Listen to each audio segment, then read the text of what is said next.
Esto es una presentación del libro sobre Rodolfo Llopis y el documental que se va a poder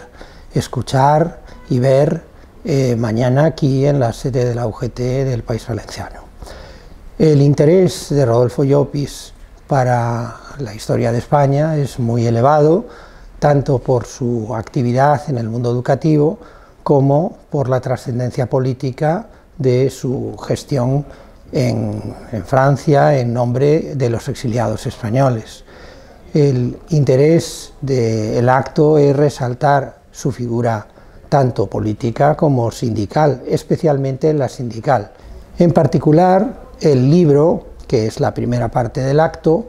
está formado por cuatro estructuras, que son una, la de Bruno Vargas, que es el biógrafo que hizo la especialidad en la biografía de Llopis, consultando la documentación que tenía la familia. Un segundo artículo que me corresponde a mí, Alfredo Liébana, que se refiere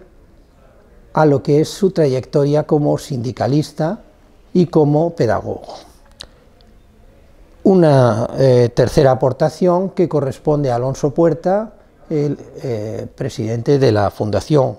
Indalecio Prieto, y que hace una revisión de la trascendencia política de Rodolfo Llopis en todos los procesos del exilio. Y una cuarta parte correspondiente a Beatriz García Paz, documentalista de la Fundación Pablo Iglesias, que recoge una lista muy alta de artículos de Rodolfo Llopis en las diversas revistas del exilio y que para un experto tienen un especial interés. Además, el acto de mañana,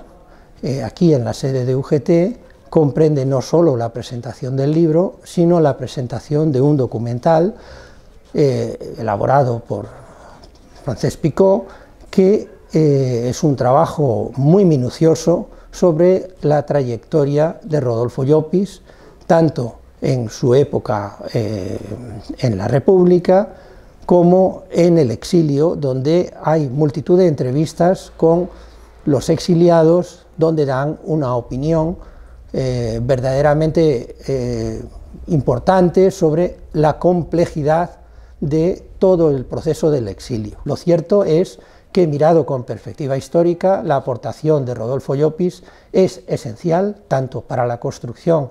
del sindicalismo en enseñanza como para la construcción de un modelo moderno de la educación en nuestro país.